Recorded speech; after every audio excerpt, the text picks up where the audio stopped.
Assalamualaikum and good morning. My name is Norain Atiqah binti Zainal Abidin. Number matric 263120. Today I want to present about the summary in chapter 4. Based on my summary from chapter 4 is about communication. What is communication? Communication is act of transferring information from one place, person or group to another. Second, communication will help people to make correct buying decision. And third, what I know about communication is communication can transmit verbal and non-verbal information and understanding between seller and buyer. There are 5 elements of mode of communication, such as words, body language, visual aids, listening, and unselfishness to help a person to make the correct buying decision.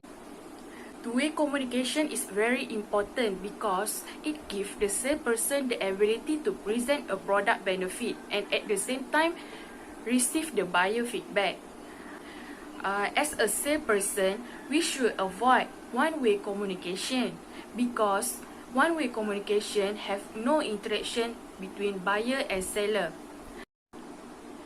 For example, salesperson promote the product and explain the product benefit to the buyer, but the buyer don't listen about the product and they cannot give the feedback to the salesperson.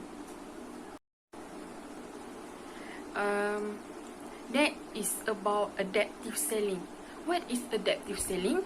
Adaptive selling is described about salesperson ability to adjust and modify their behavior to better align with customer need. People personality affect buying behavior by influence the type of product that fulfill their particular need. What I know about personality is the individual distinguish character trait, attitude or habit. Salesperson will adjust his or her approach to best meet the needs and personality style of the customer. Salesperson should consider how the structure element of a sales conversation. First, rapport. Does a buyer appreciate more relationship building rapport? Does the buyer prefer to be more focused and more directly to the objective of the meeting? Second, presenting information. Does the buyer prefer more detailed data or a more descriptive discussion? Third, challenging or facilitating. Does the buyer appreciate someone who challenges belief or someone who acts as a guide? And lastly, closing. Does the buyer want to make a decision immediately or will the buyer need time to think through the alternative? For non-verbal communication, first, handshake. We as a salesperson must show our interest. If possible, we should change our body position toward the buyer. We should keep an eye contact with the customer, keep smiling and use a soft tone when introducing ourselves to the buyer. Second is dress and personality. Dress and personality will create business wardrobe which is sending positive and non-verbal message. If we as a salesperson dress properly, it is very important because it can gain customer confidence to buy our product. For example, how we dress, our hairstyle and personality. Business wardrobe depend on the dress code, firm dress code, word you are conducting and whether you are meeting with a customer. Third, body language give you clue. Buyer send non-verbal signal via 5 communication mode, such as body angle, facial expression, hand movement, arm movement and leg position. There are 3 types of body language signal. First, Acceptance signal, which is green light.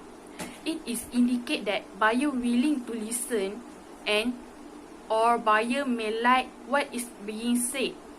Second, caution signal, which is yellow light. It gives neutral or skeptical sign. Third is disagreement signal, which is red light. Person may not be interested in your product. There are 3 types of listening skill. First, marginal listening. Marginal listening about overloading of information, involve least concentration, and listener easily distracted by their thought. Second, evaluative listening. Evaluative listening require more concentration and attention to speaker words. Listener actively hear but does not make effort to understand intent. Third, active listening. Active listening keep engaged with conversation partner in positive way. It is a required listener to give the other person verbal and non-verbal feedback. Active listening guideline. First, restart the prospect position for clarification. Second, listen to the full story. Take note, summarize key point in the 3 to 5 words. Use appropriate body language such as leaning forward and nodding. Keep interpreting. Ask yourself, where is the person experiencing challenges, pain, and opportunity? And lastly, keep asking yourself, how can I assist this person? That's all from me. Thank you.